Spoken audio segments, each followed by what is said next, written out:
Let me bang. I do let you bang. Hey, let me bang you, Candid, man. I let you bang. I let you bang. Greetings, marriage and virgins.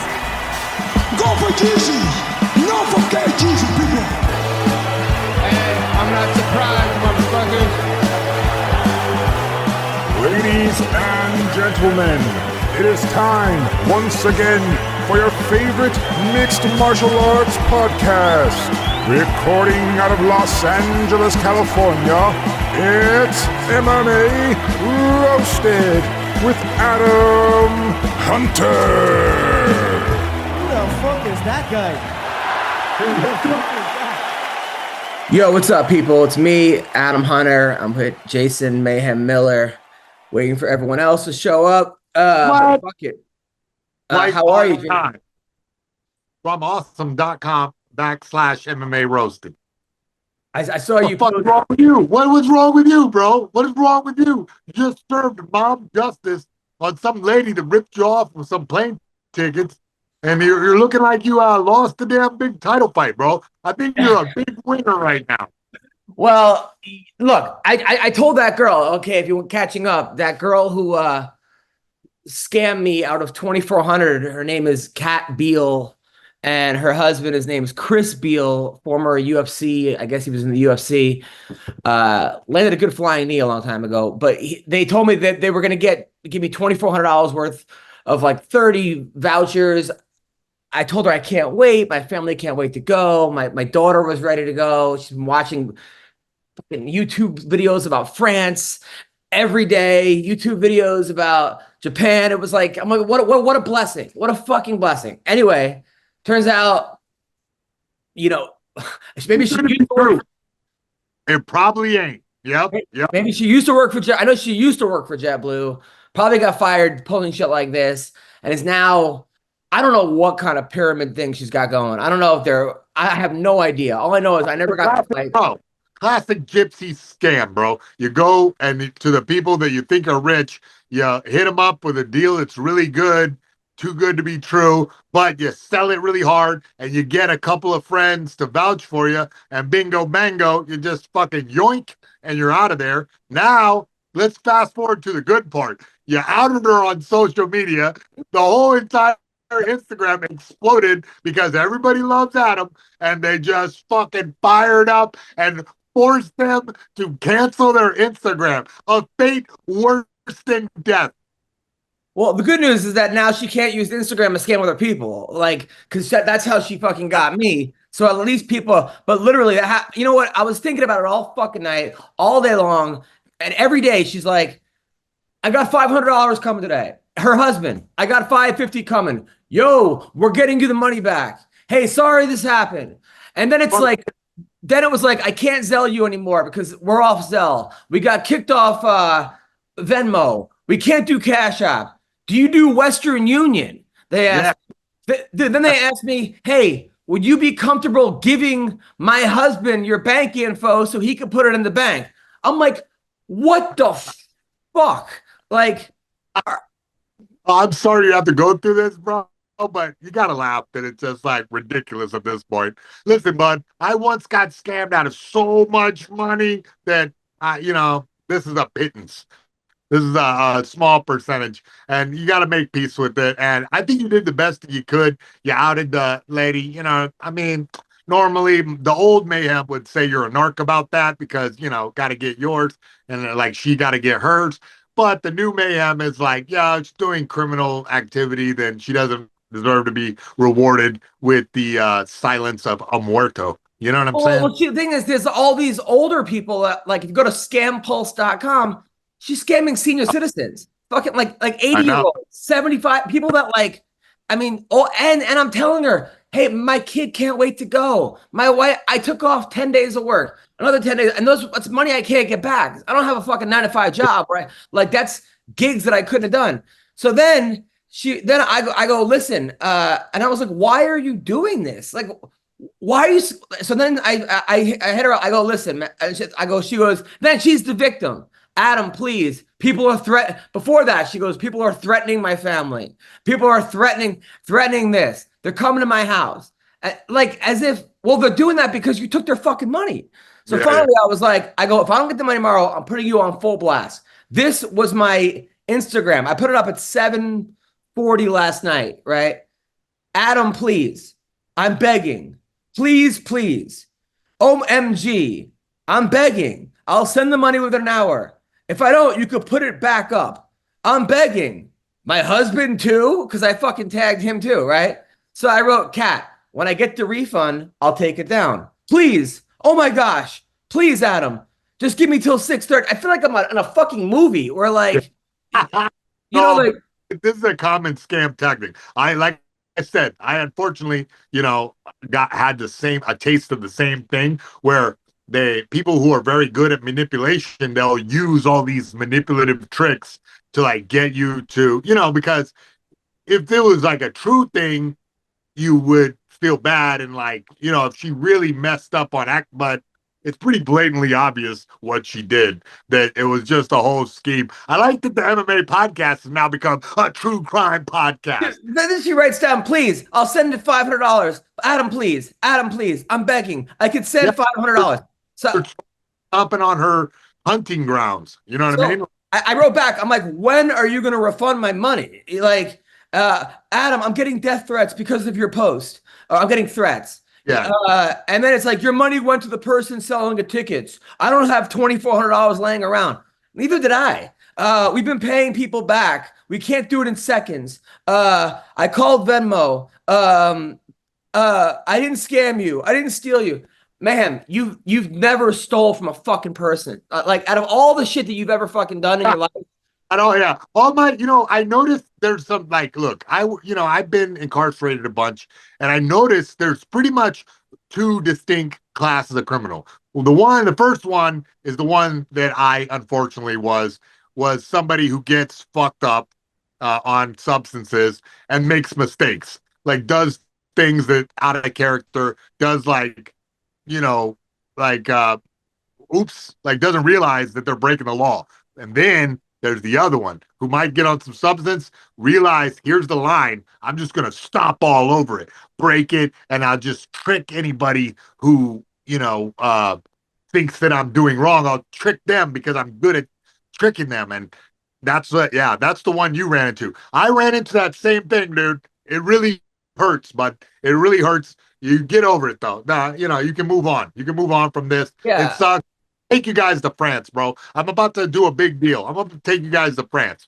Dude, somebody sent me, one of my buddies, Jason, who loves the podcast, sent me $16. I'm like, thank you, man. Like, I $16 back out of my MMA roasted check, bro. Dude, I was laughing. That made me laugh, dude. But I'm like, fucking, what are you doing? And the thing is, she's got kids. I see, like, now I gotta tell my daughter, my little 5-year-old, hey, I told you I was taking you. Hey, I told you that we're not going. And it's just like, I don't want to be a fucking liar. I hate lying, and I hate lying to fucking kids.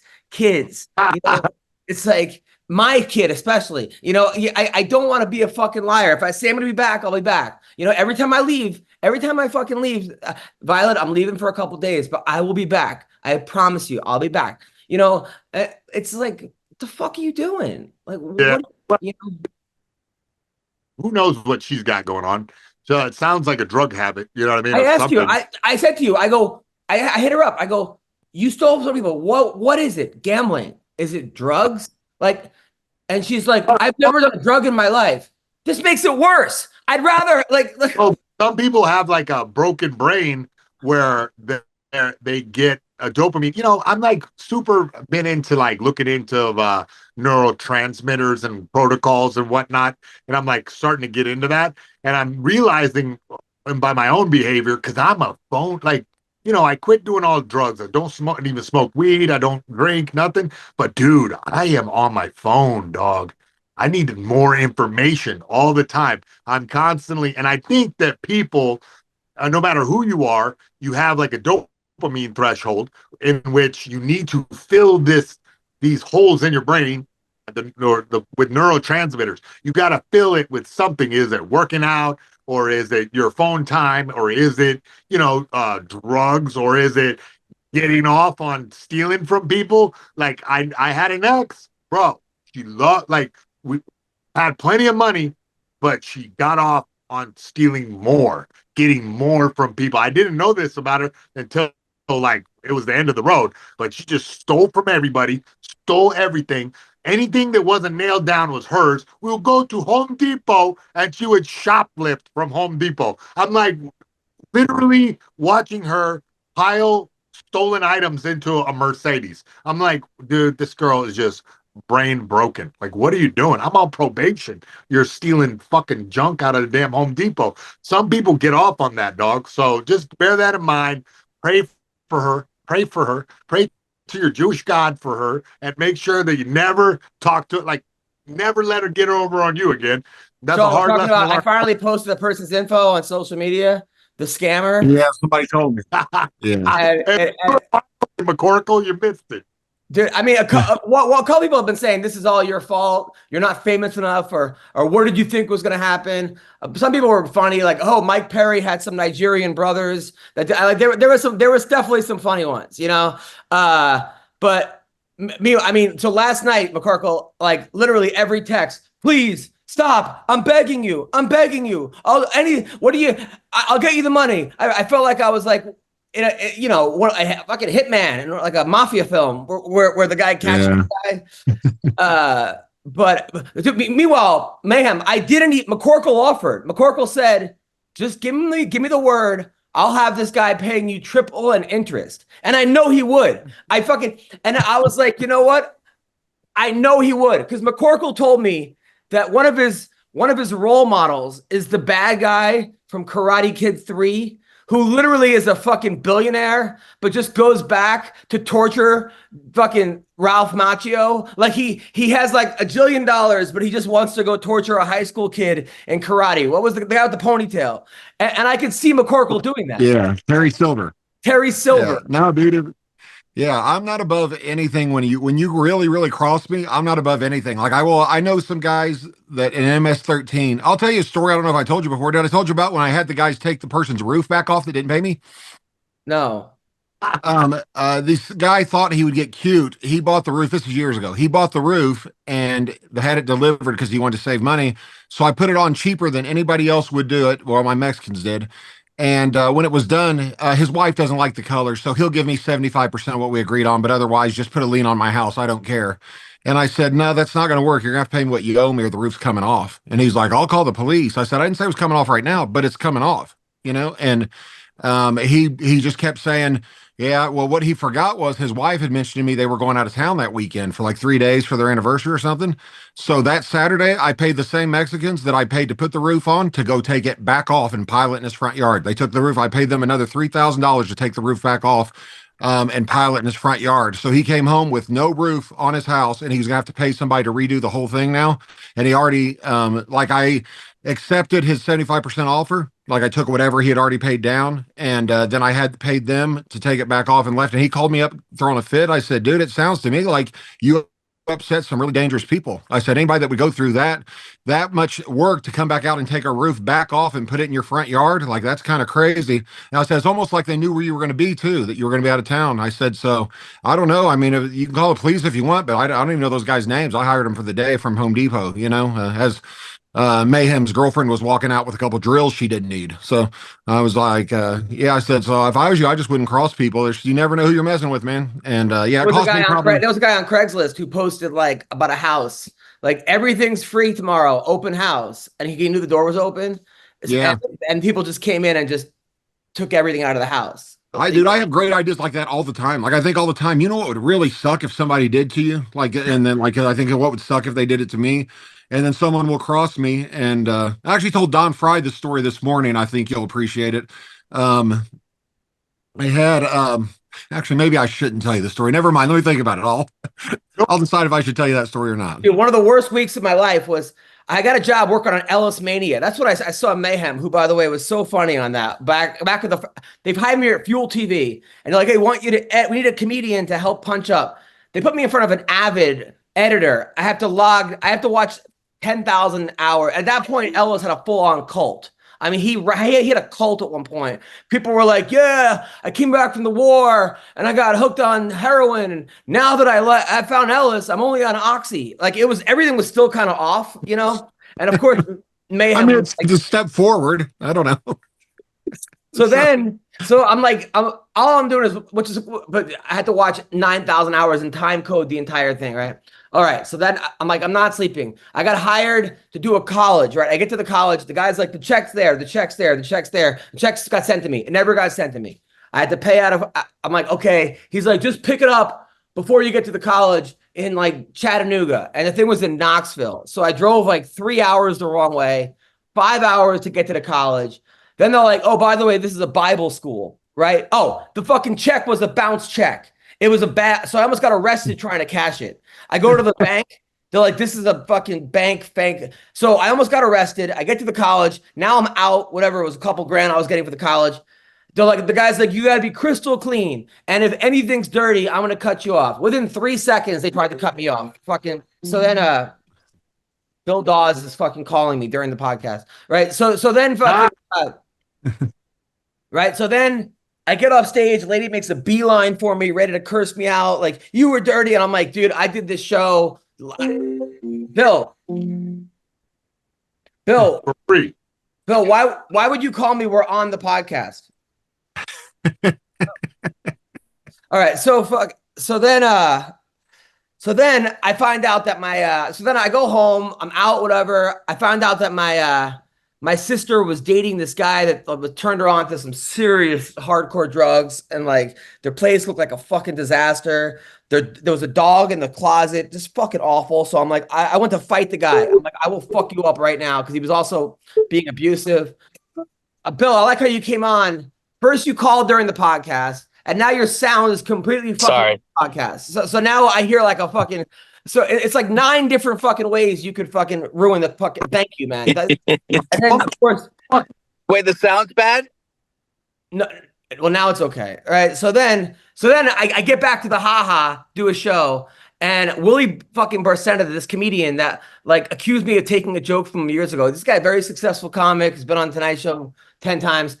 I get off stage, and it's like I'm carrying my backpack. And I'm talking to, hey, who's on next? It's the midnight show. He comes up, I don't even see him, and just fucking cracks me in the face. Like, complete sucker punch. My whole mouth goes fucking bursts out, gushing blood. I'm like, I'm gonna fucking kill this guy, right? And then I hit him a couple times, but I had to hit him over comedians, and fucking, I was trying to throw up crazy like uppercuts so that I wouldn't hit like Terry, the owner of the haha. And then he's like, come on, white boy, we'll dine in hell together, which is a line from 300. He says, I fucking stole his joke. He steals a fucking line, right? And he made it racial, which was unnecessary. He should have called you a Jew, if anything. That doesn't make sense. Yeah. Hey, I did want to say real quick before I forget, that dog wasn't lonely that you were talking about with your sister's boyfriend's house, because Bruce Buffer was in the closet with that dog. So hey, that's exactly. I'm so happy. That wasn't shoehorned in at all. So then it gets broken up. I get taken out of the haha, and I see him in there, and I'm like, I could scale the wall right now and throw a fucking Superman punch over the gate.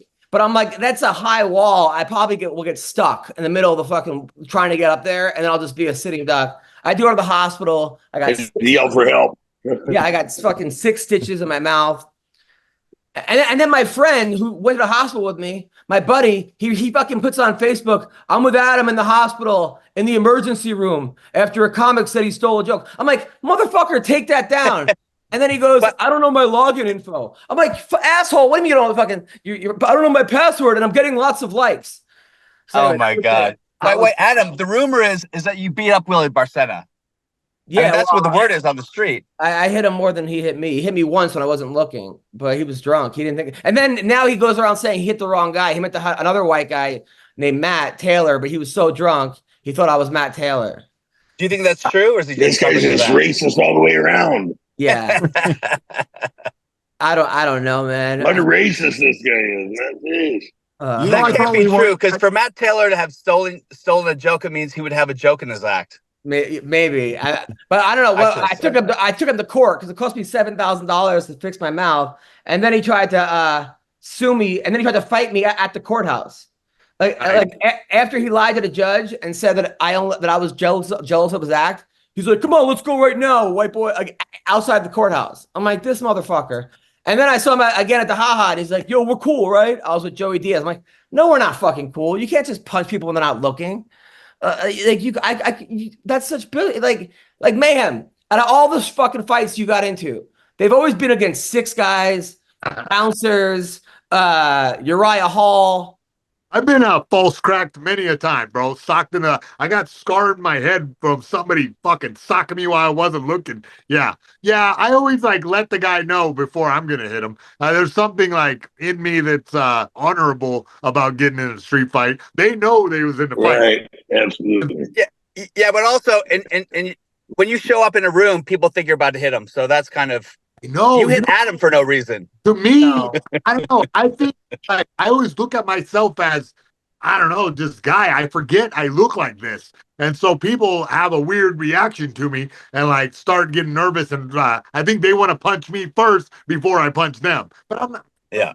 Trying to do it. I've always said that one of the greatest joys any man can experience in life is seeing the look on another man's face when you told him you were going to slap him if he kept doing A, B, or C, and then they don't think you're serious, and then you smack them, and the look on their face, the realization of that you weren't bluffing like the 100 guys before that said it, is priceless. It's that sting, it is. Their face is hot and swelling, and they're like, he was being serious. That guy was dead serious. The smacking a man when he thinks you're bluffing is amazing.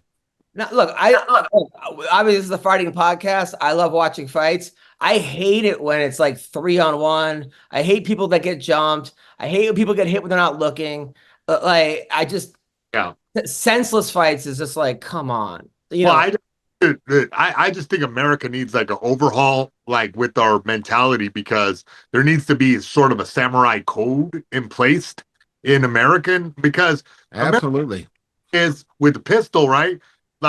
The weakest, skinniest guy can be tough because he could just pull out a pistol. I think that by the time you get to pistol level, I think there needs to be a severe threat of death. I think that men should be able to go fisticuffs, and it should be honorable, and it should be, hey, you should announce it. No, we're in a fight right now, and then fight, because false crowd, sucker punching the guy is the weakest shit. There should be a heavy tax for a sucker punch. That should be a level above assault. That should be like a bitch tax. Oh, you're a bitch because you fucking sucker punched the guy. Chicken shit tax. Yeah. Yeah, that's bullshit, man. Yeah, no, that would have been the worst. That might have been the worst. It was 4 days in a row, and one thing I do have is a big head. I think that's from wrestling. I think for some reason I think wrestlers could take a punch more because you get slammed on your head so much. You don't see too many wrestlers with a weak jaw. I mean, you do see it, but I don't know. For some reason, just those neck muscles help a lot if your head's not rocking around, man. When Tyson, just do those neck exercises. You hit him, his head ain't rocking back and forth; it's staying in place. So that makes a difference. Or if you have a giant head like me that just has strengthened itself from carrying it around since you were 2 years old.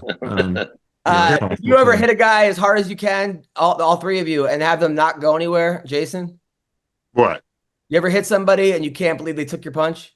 Yeah, dude, when I fought that giant guy, the 300-pound guy, I socked him in his belly, and usually my kicks were so hard that everybody would fall back a bit, and the guy didn't move a fucking bit. I punched him in his head, and he didn't move a bit. It was the the immovable force. Wait, what 300-pound giant guy? You never knew that? Back in the day of freak show fights, they had me, 185, versus a 300-pound fucking football player, dude. Yeah. Who won? Yeah, I finally got him. After I kicked him out and he didn't move, I reassessed the situation. I was oh shit, let me take this guy down, man. Because there was no way that I was hurting him. He was so much taller. On the weigh-in, at the weigh-in, he was wearing regular clothes and looked like a fucking used car salesman. I didn't give a shit. But then in the ring, no shoes on, we both were looking. I looked up at him, was oh, motherfucker. What did I fucking do right now? This is the craziest shit. So I had to pay attention, and I got him down. I took him down in fucking got on a choke. I got on a head and arm, and it didn't let that joker go. I wasn't taking no chances of him getting on top of me. But What yeah, about you, Sean? You ever hit somebody, Sean, then they just didn't go anywhere? Dude, no, but when I did hit him and got hurt, it shocked me because my stand-up was so bad. So like when I would drop someone with a punch, I'd be like, holy shit, I can't believe that actually hurt him, because like my stand-up sucked real bad. But I'd like take joy when I was in shape. Like I start getting abs about 315 pounds. Like I start seeing the outline of my abs. So it was awesome at weigh-ins. I would always be complaining because the guy I was fighting, who was 510 pounds, had me by 200 pounds. And I'd be like, dude, this is so unfair. And of course, they'd be like a morbidly obese guy they were giving $300 to just go get his head knocked off at a local bar by me, you know? And I'd be like, dude, this size advantage is unfair. I can't believe you guys sanctioned this or whatever. Dude, and there I was was a fight, Sean. Man, there was a fight that Sean told me. Sean was talking so much shit, and he broke his shoulder.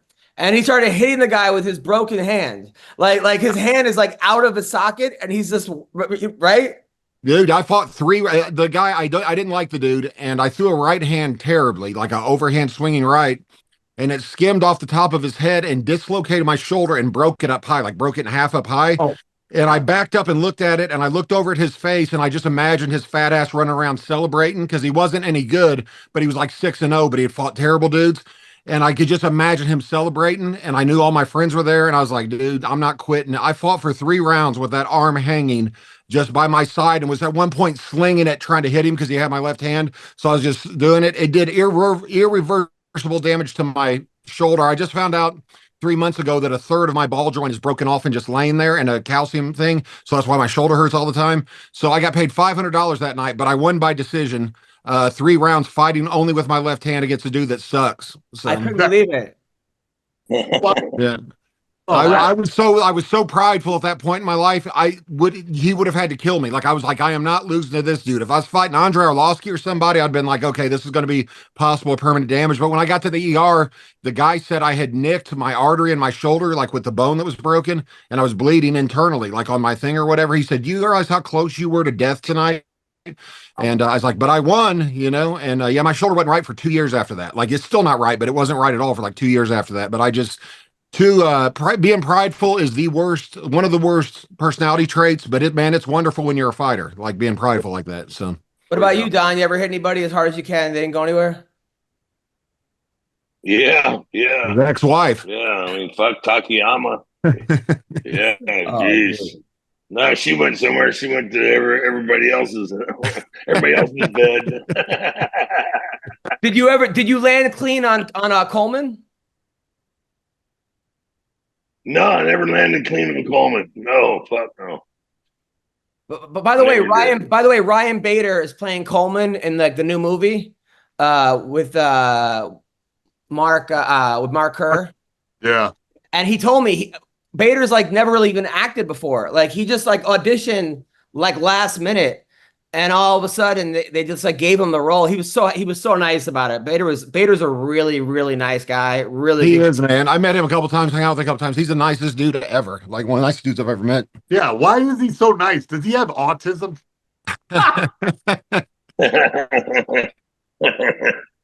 But he said that it looks really good, and he said that they were really throwing down in like the movie set. Like he said that they had a bunch of guys that not with The Rock, but with other actors. Of course not. But he said people were like shocked. As I actually want to see it. Jason, when you were in what was it? Here Comes the Boom. That was the one. Yeah. What about? Did you and Kevin James go like live at all, or real, or did you take it easy on him? Kicked him in the face in the opening sequence. Everybody was pretty mad. I was like, whatever. I barely hit him, but I did kick him in his face. Yeah. What did he do?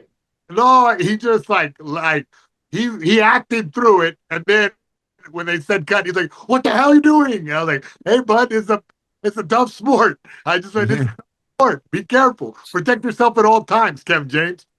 Dude, so you want to hear how fucking funny Jason is?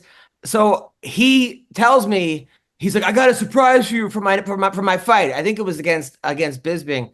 So he took a bus there and had Kevin James on the bus from LA to Las Vegas. And then Kevin James walked out with him, right? The UFC was annoyed by that too, because they were like, they wanted like real cornerman, and he had Kevin James.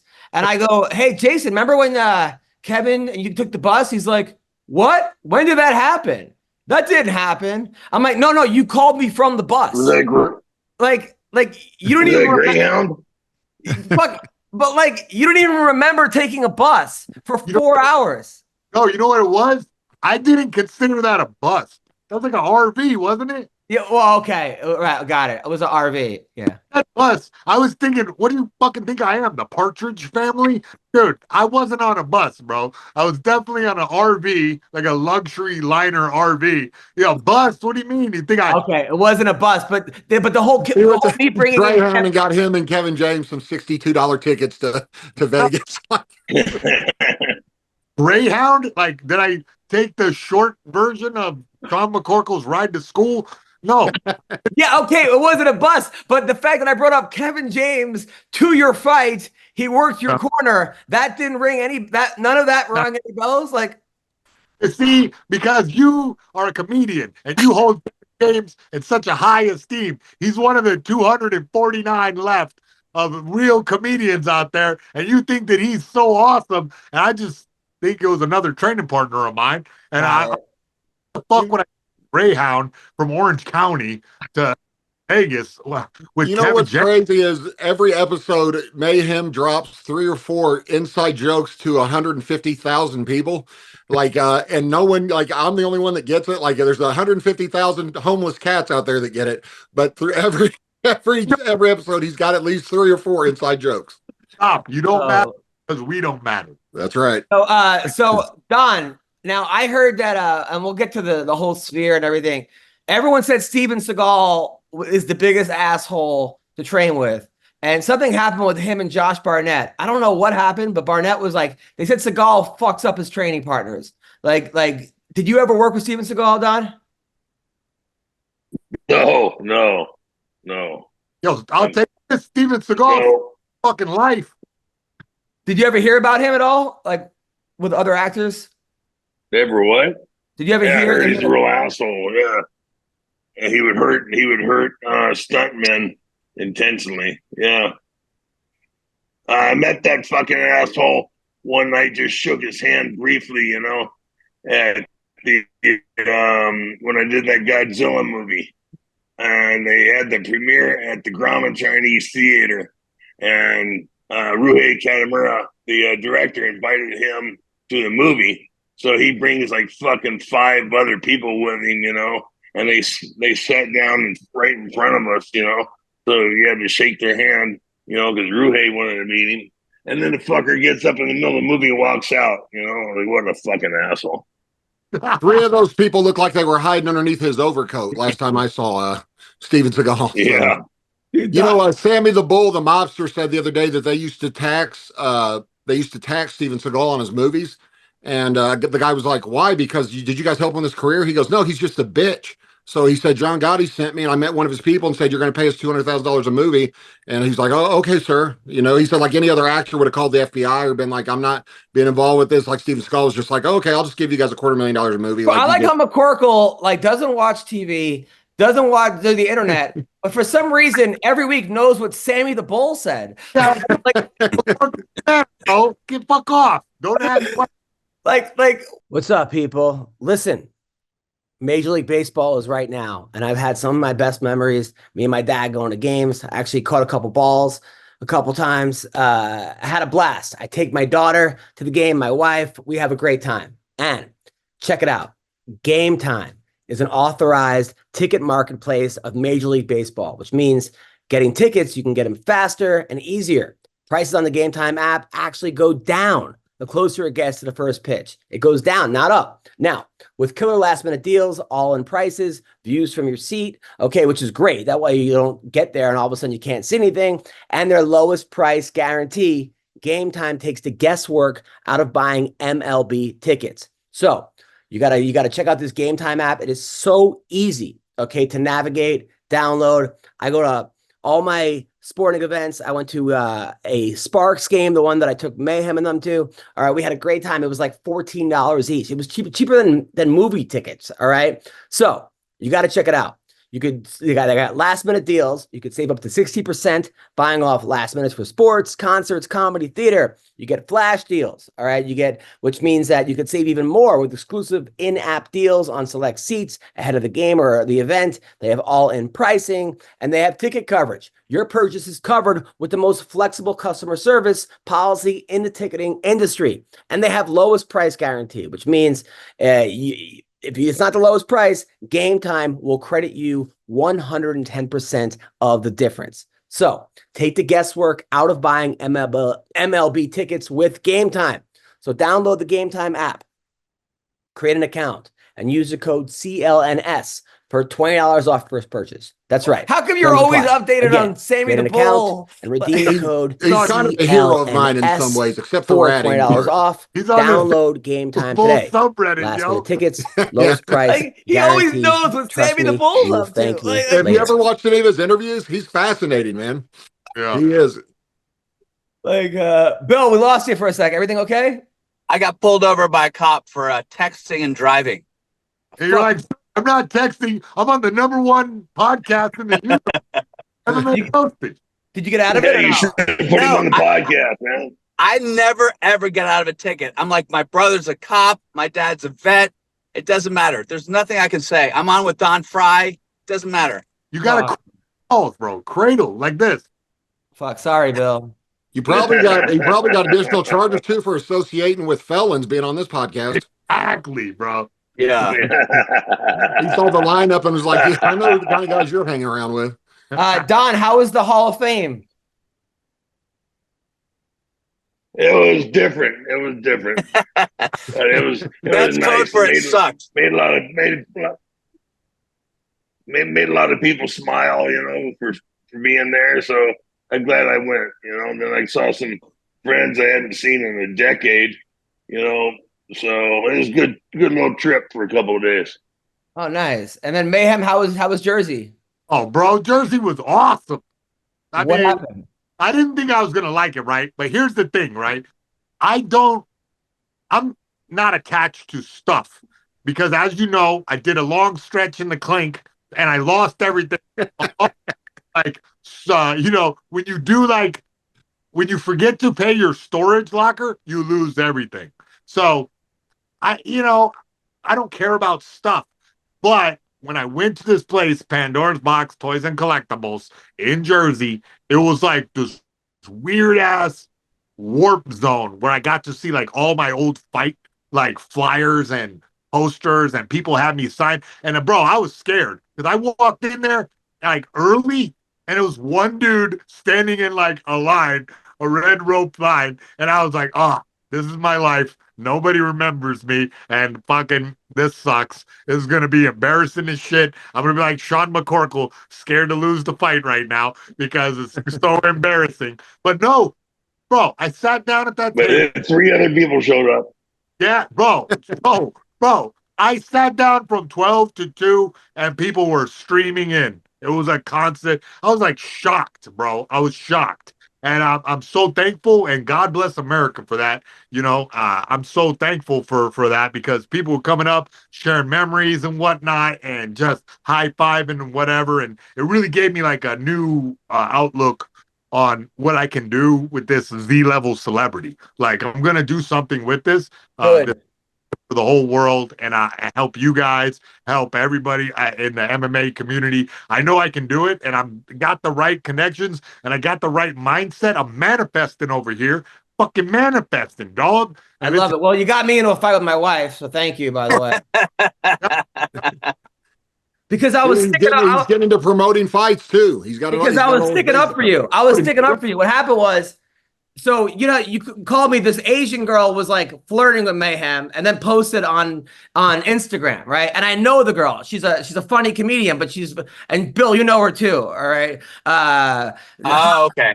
A hot Asian comedian, right? So I tell Bree, I go, it's not Jason's fault. I go, Jason is just a funny guy. He's a great guy. And this girl, I know her because she's a tease, but she's one of these people that she doesn't actually hook up with anybody. She just makes provocative comments. And then Beg to differ, but continue. Okay. Really, really nice girl, hot. I go, I'll give you an example. back in the day, her friend gave me a blowjob, and she's like, "Hey, my friend was talking about your penis and blah blah blah." It was not all this shit. So I tell my wife this story. She's like, "Well, why are girls giving you that doesn't impress me, by the way, and you bringing that up is small dick energy." And then I'm just like, first of all, but the girl said I had a nice. Boy, I don't even care. And what, I got stuck with you, dude? Oh my God. So, I was sticking up for you, and it was like, she's like, "No, I agree. Mayhem shit." But I go, "You don't understand. Like he just does it. He's a funny guy. He does the character. He's not actually doing shit. Actions speak louder." All this shit came into me getting a blowjob from some girl. Who is the girl? I'm going to find her on Instagram and unfriend her from you. Well, her mom, and the girl's mom wrote a book called The Happiest Baby on the Block, which is a bestseller. And she's like, "Oh, well, just so you know, her daughter's a slut." It became a whole fucking thing. So yeah, she wrote that Adam, book about why would you bring that up to your about her wife? daughter before she gave Adam the BJ. Why? Because I took an Ambien and I was about to fall asleep, and then the truth just fucking comes out. For the Never tell the truth in front of your wife. What are you, stupid? The same reason I told my wife I thought my therapist was hot. Now I can't see my therapist anymore. That's like when they tried to send me to see if they could do a spinal cord stimulator on my back, but I had to pass the psychological test first. And I was honest during the psychological test, and I failed miserably. Like they told me that I wasn't of mental sound mind. I was like, "Well, you told me to be honest. Like, have you ever had thoughts of killing people?" I'm like, all the time, like, or whatever. Like, what I said, the dude blew his horn at me the other day and almost pulled him out of his car and beat him to death. Yeah, I thought about that. I said, like, I'm not. So I was just being honest with her. And by the end of the thing, the lady was like, "Okay, well, we'll see you later." Like, I just left, and then I failed my mental evaluation. What that has to do with getting a implant into your back, I don't know, but they wanted to know. You can't be honest, dude. We went to pre-marriage counseling, and the guy refused to marry us because I was honest. The guy, we had to have her grandma marry us because the guy was like, I was just being honest about shit. You can't be honest with people. Wait, what? No. From getting married.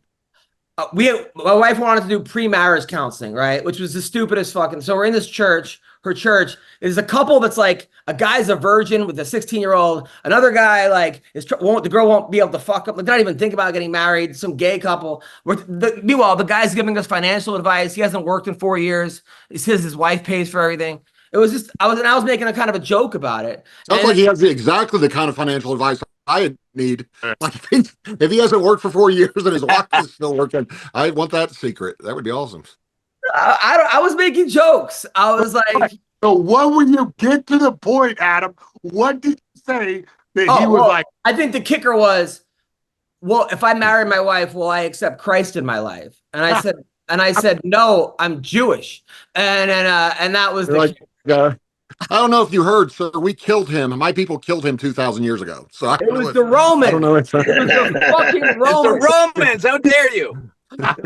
It was the Romans. Yeah, it's just like it's NATO. Come on, NATO and Israel. come on. You know what's so fucking funny about that? No, nothing. You know, the Jewish people, they deny it. But if the Jews didn't kill Christ, then the fucking Christians wouldn't have a fucking religion. You know, that's so true. Fucking embrace it and say, "Hey, you owe me residuals." Yeah, Good point. That's the best. It's Judas every night. Don, you are so brilliant.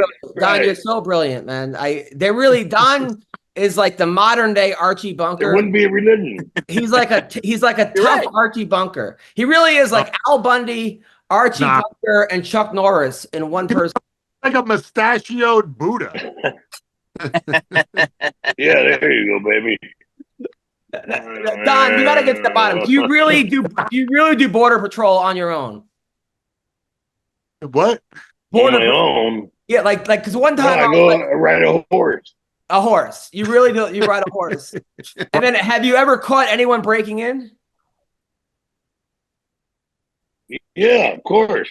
And then what happens?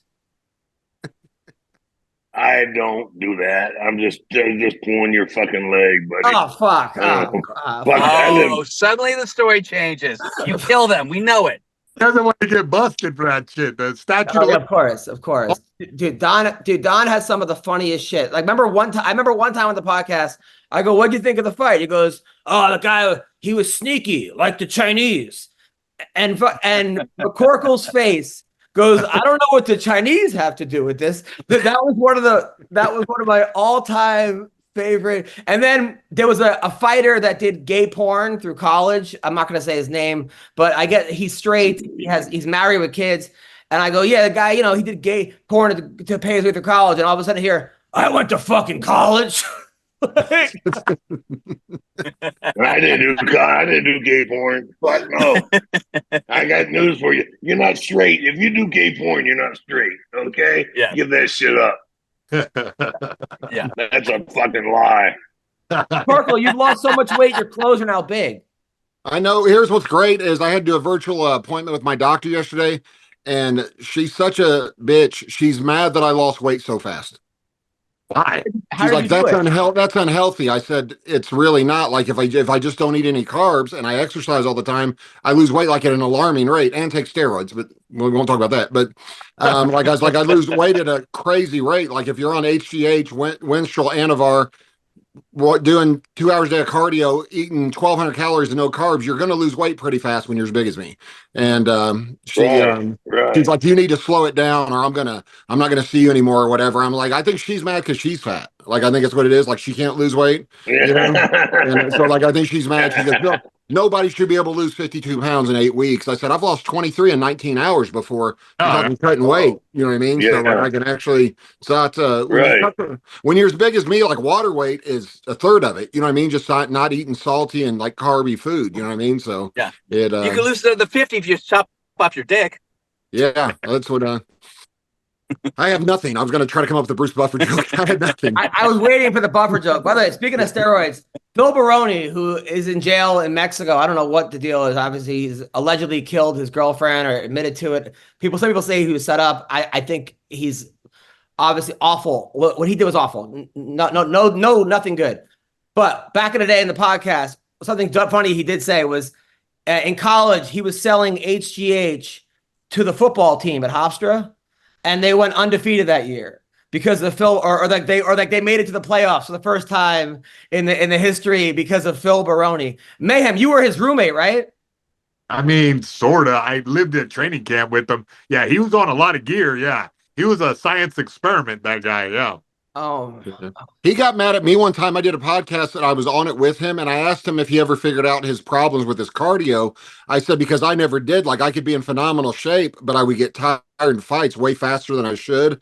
And he would have the same cardio issues, and he thought I was trying to clown him. Like, he started getting upset. Like, hey, everybody gets tired. I said, no, I was wondering if you actually ever found it, because he would come in with not an ounce of fat on him. Yeah. I said, did you ever find out? I said, I could never figure it out. I went to a cardiologist. I think mine was just nerves, or not getting a good enough warm up, because I would be gassed. I could run 8 miles in 50 or 45 minutes, but I would gas out 90 seconds in a fight. Like, a crackhead can fight longer than 90 seconds, and so I could never figure out what my cardio problem was. It was only when I was fighting I had bad cardio. Like, I didn't know nerves. He also wasn't the brightest. He took a dick pic one night at 3 a.m. and posted it, and then put OnlyFans. He wasn't on OnlyFans, and the thing is, you're supposed to get paid first and then put your dick up. But he just is that true? Yes, That's true. 100% true. So and he still got $100 Venmo from Dominic Cruz. It was the damnedest thing. So tomorrow UFC, they have 8 new ring girls from Mexico. I don't know if you guys saw this. No. I'm surprised they haven't disappeared yet. Sorry. Yeah. Hey, That was a They sad will joke. after That the was show. more. Sorry.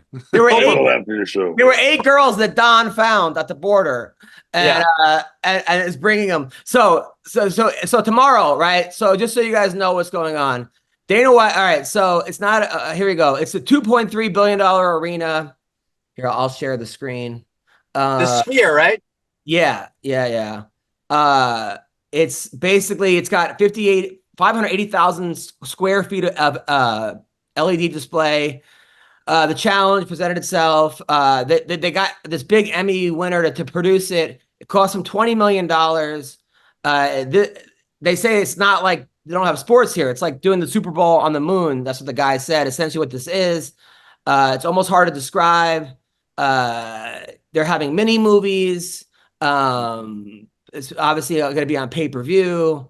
And are we excited about this? What do you guys think? I mean, so the fight is inside the Sphere and being or is it somewhere else and it's being shown at the Sphere?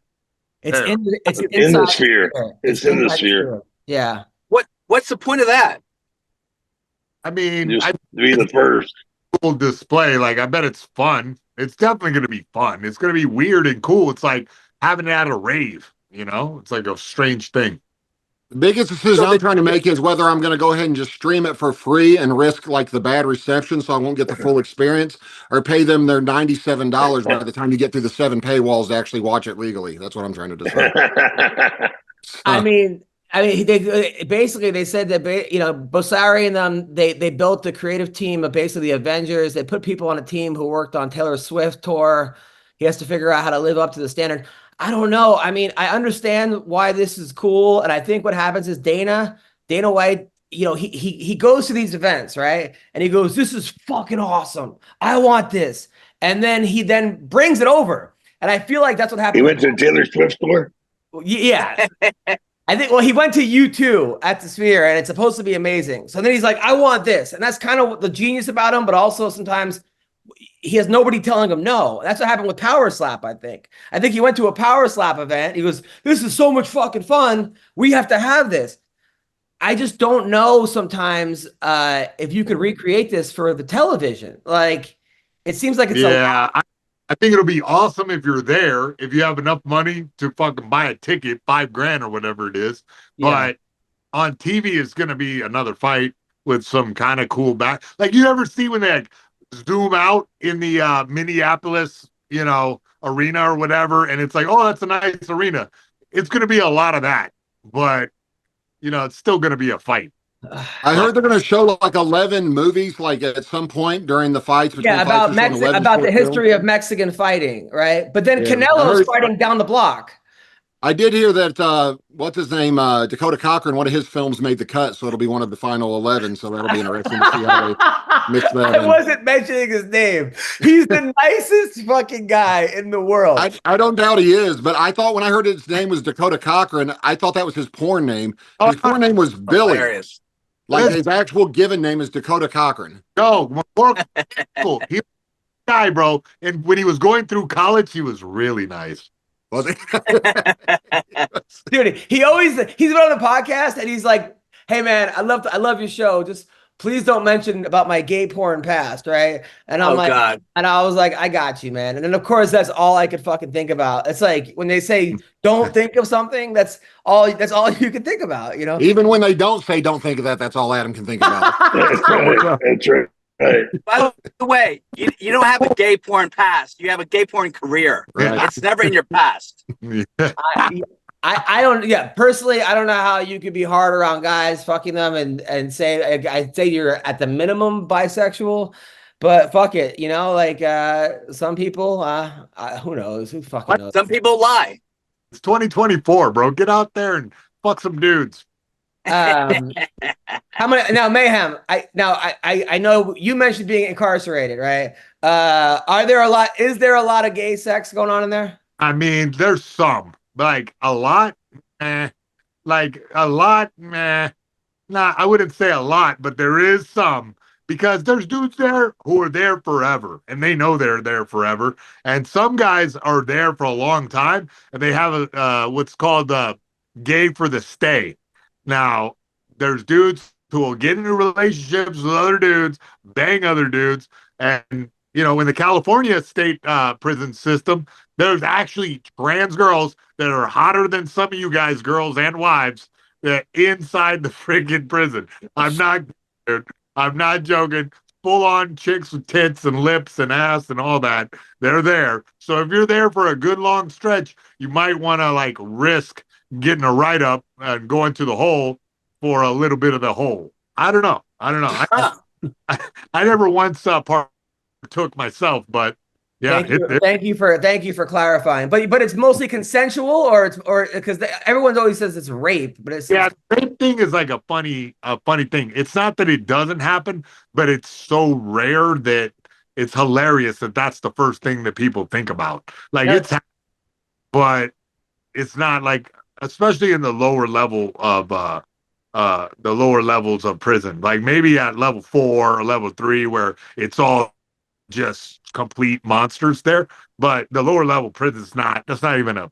It's mostly civilized people that made mistakes when they're fucked up on drugs, or or the occasional villain. But it's that's a weird. Does everyone know what everyone else is in for? Yes, because when you go through a reception process, each individual race, the people who are in charge of that section, run your paperwork, and they work with the cops to get your paperwork. So the initial phases, you can tell who's who, because when people start figuring out that, they're checking paperwork, guys get real scared and they start hiding in their cell if they did something against like kids or they did terrible sex crimes. They get got pretty quick. Jason, thanks for sharing this. I know sometimes it's got to be, I'm like past it, and it's been a year or so too, and I'm like, now I can like talk about it a bit. I was very fucked up from it for a while. I saw horrible stuff, like terrible things, and I'm glad that I could now talk about it. Maybe help convince dudes not to go that far in their drinking, drugging, or whatever the hell they're doing, where they get busted and start going through the system. Because once you do that, man, it's a long fucking road that ends in a damn short circle. You're just walking the yard for a good stretch, and you're hating your life, and you're seeing horrible stuff that nobody should see. Nobody needs to see. But man, it is a thing. So I don't mind talking about it. No, my sister works at Rikers Island. She's a social worker in Rikers. That's her job. Now, Don, when you were Big Stan and you had to play a rapist with Rob Schneider, did you get in character or? Yeah. I thought of you, and it killed my heart on her automatically. Adam, my little brother, when he was like 13 years old, he was a pretty funny kid. But he said one time we were watching Family Ties or one of them shows. I don't remember what it was. But it was Alan Thicke, whatever show he was on. And my little brother said, Growing Pains, yeah. He goes, man, I've always really wanted to rape that guy. And my brother's like 13. I was like, what are you talking about? He said, you think he's hot or something? My brother goes, no, I just want him to have to live with it. Oh, God. And I thought that was an odd thing for a kid to say, but I was funny at the same time. People always, this guy Howard Feller used to have a joke. It was like the worst joke. He'd be like, women always get my name wrong in bed. They always call me Rape. Oh my God. That joke it's a horrible joke, but it's funny. All right, so the main card, UFC 306. Tomorrow, Sean O'Malley versus Merab I don't even want to pronounce it. I don't know. O'Malley, he's like 5'11" and makes 135. He's so fucking awkward. Don't let my doctor find out about that, or he's going to get accused of doing something he shouldn't be doing. Yeah, holy shit. He's got so much power. UFC, they want him to win. He's their star, especially the McGregor is running for president now. It looks like he's their star. He is the star of the UFC. Yeah. But how much cocaine do you got to do to be president in Ireland? I guarantee you, whatever the amount is, he's done enough. I can promise you that. He's past the threshold. Don, I'm glad there's someone named Sean on this fight card, because that way I recognize at least one name looking at the rest of it. Like I at least recognize that name, because the rest of these dudes I've never heard of. No, you have. Don, who wins this fight? I don't know who he's fighting, and I'm with McCorkle. I thought it was supposed to be an all Mexican card. So where the hell does O'Malley fit in there? You know Sean O'Malley. You know Merab. He's the guy that beat Henry Cejudo his last fight. He picked him up and threw him around. That was before Don almost had Henry on Suicide Watch critiquing his performance 3 days later. Oh, Mayhem, you weren't there. We had Henry on after this fight and Don was at the fight against what's his name, Aljamain, and we're like, what did you think of the fight in front of Henry? Well, first, we're trying to encourage Henry because we're glad he's on the show. I'm like, dude, you got to come back stronger, this and that. And then Don completely devastated him, unlike anything I've ever seen him before in my life. He goes, you wrestled like a fucking pussy. You blew it. You could have done so much better. You got to grow a fucking sack. You're the champion. Behave like one.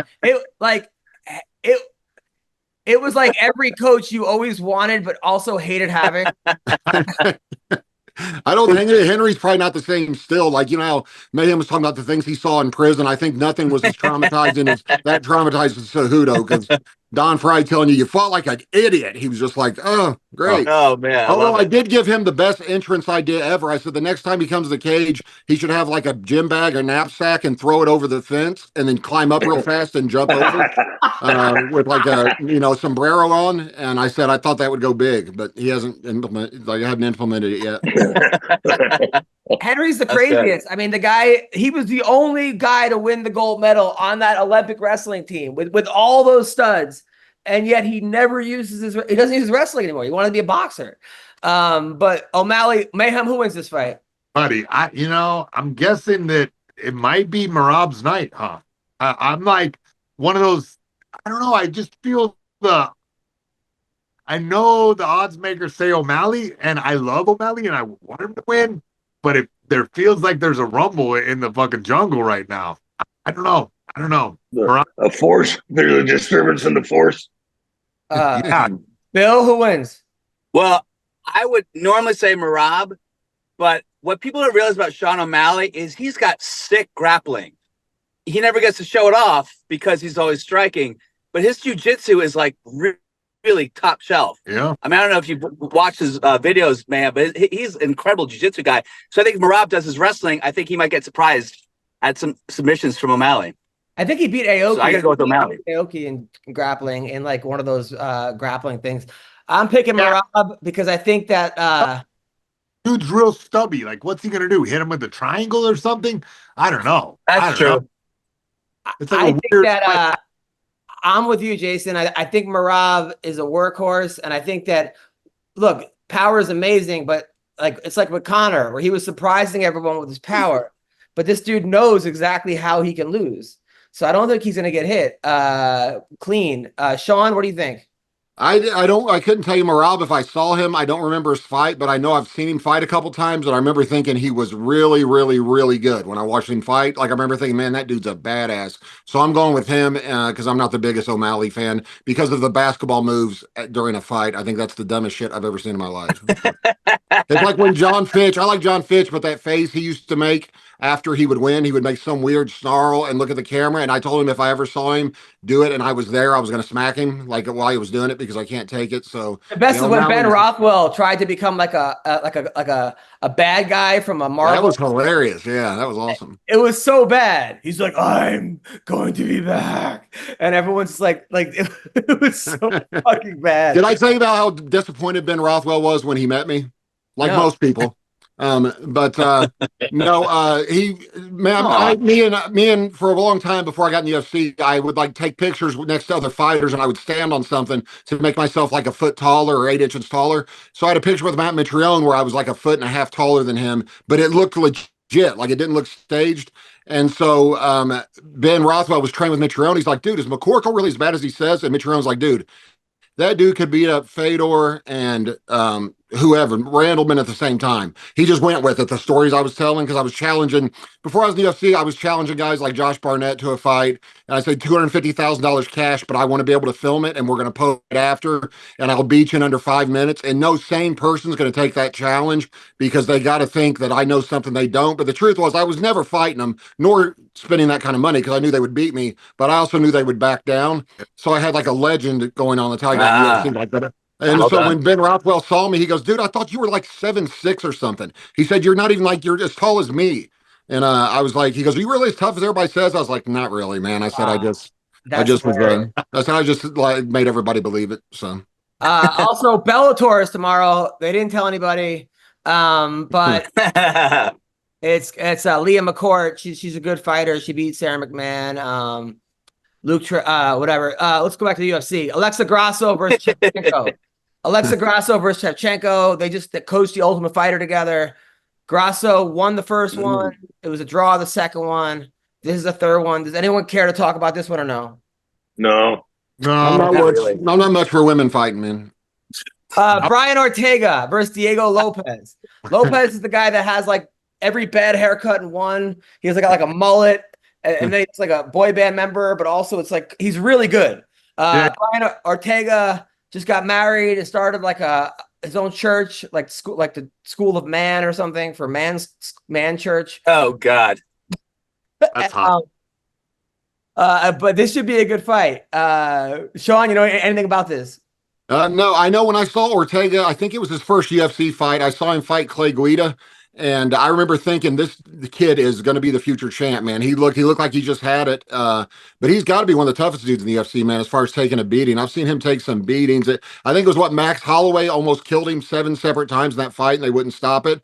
But I think if Ortega can get over whatever mental block he's got, I think he's one of the most skilled fighters and one of the toughest fighters in the UFC, man. I think I don't know. I think he's got that mental block, but when's the last time he's won? When has Ortega won last? He won his last fight. Remember, he was like, he almost got hurt because they introduced him and he jumped up. He jumped up to like when they introduce you and almost tore his ACL. Like as soon as he jumped, like in the very beginning. Wow. But then still beat Yair Rodriguez.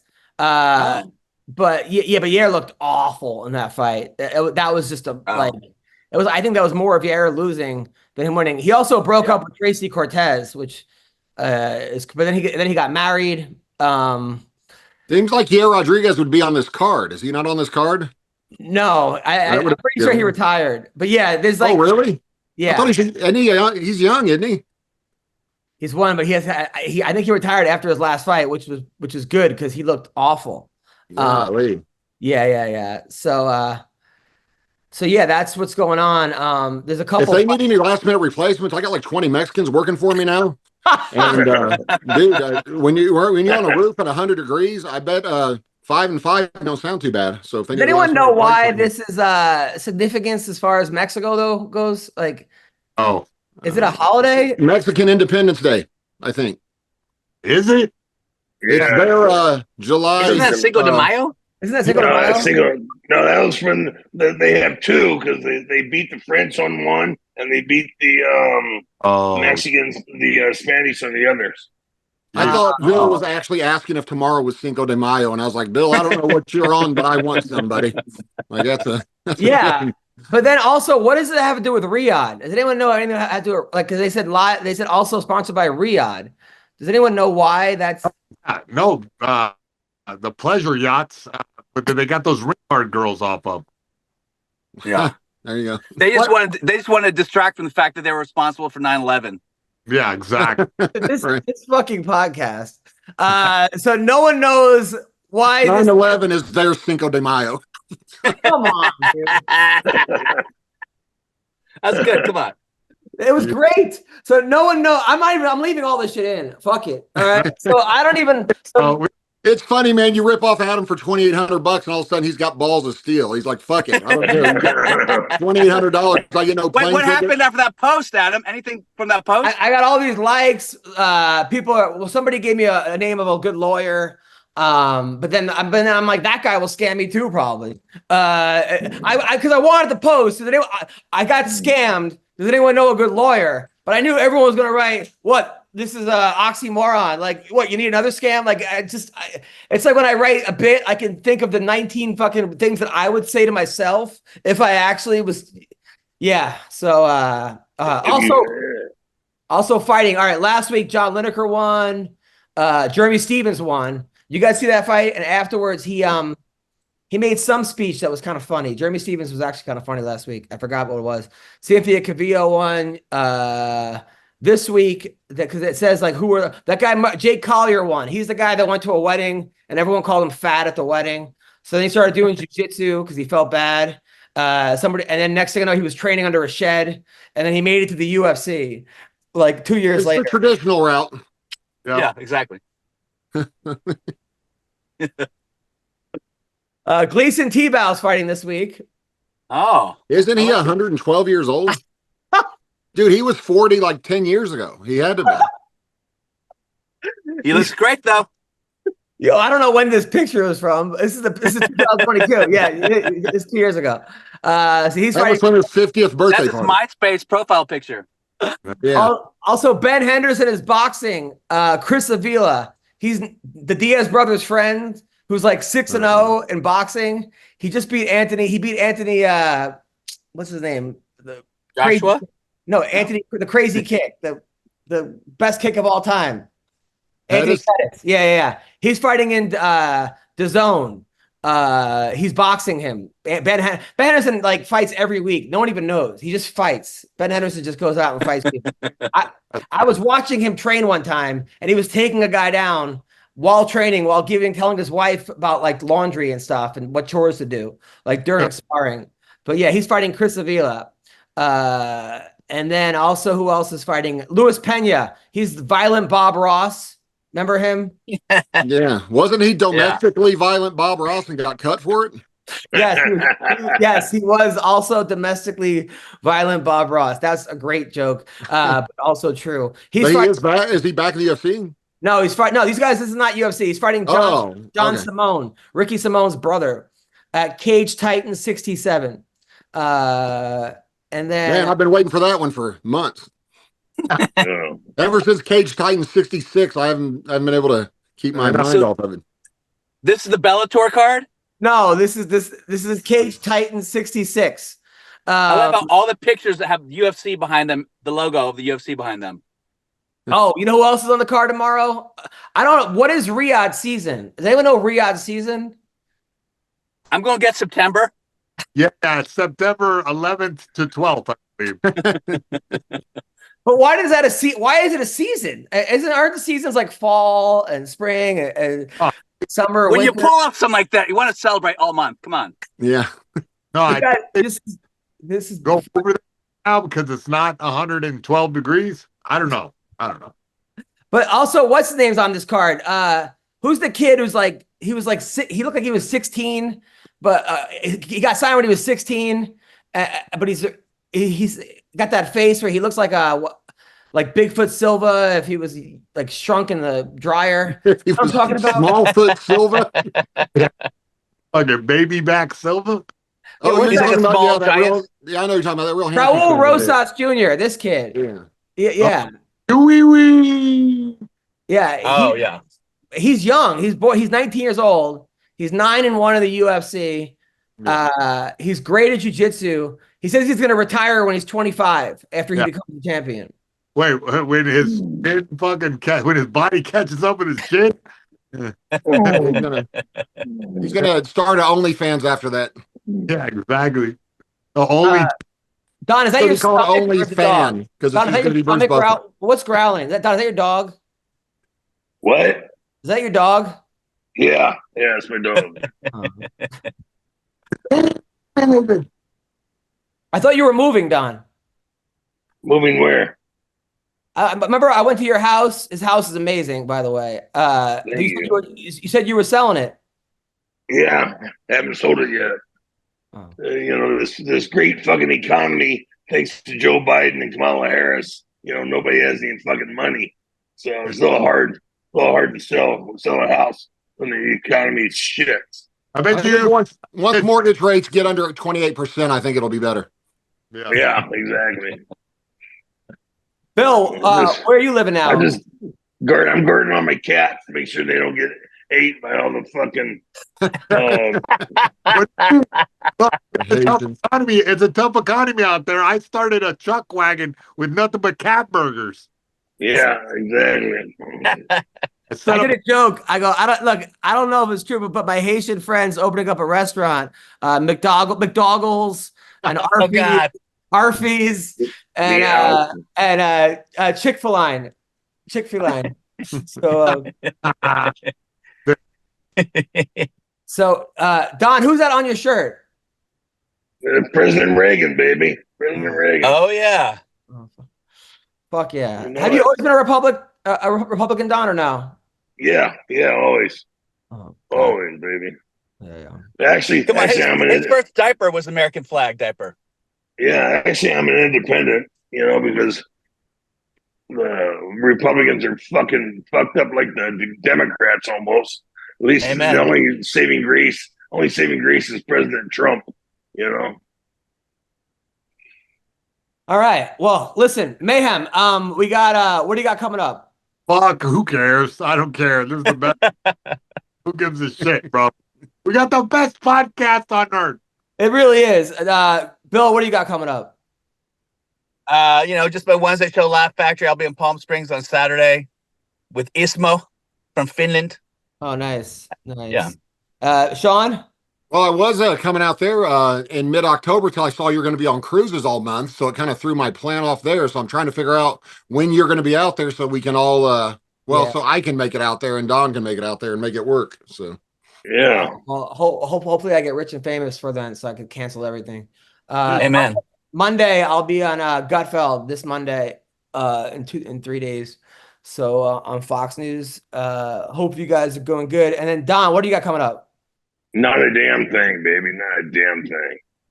He's got to take some time off from getting put in the bodyguard bouncer bare knuckle Hall of Fame. Like that's the letdown from that that's a bitch. Yeah, it's like it's like being the main event at Madison Square Garden, or the only fight in Madison Square Garden. And then Don, it's over. Don, Hall is actually a hall, so I don't know if that Hall of Fame is actually a hall. Don, wasn't Shannon Rich there? No, I haven't seen Shannon. I think he's in Vegas training for Dubai. Got it. Yeah. And then cool. Well, listen, and then Mayhem, you were on Rampage this week or Corolla? Rampage later. Bro, I got a whole thing to talk about later next week on the show. I'll tell you all about it. You guys are the best. Have a great week. Tell us now. No, hell no. Bye. Bye.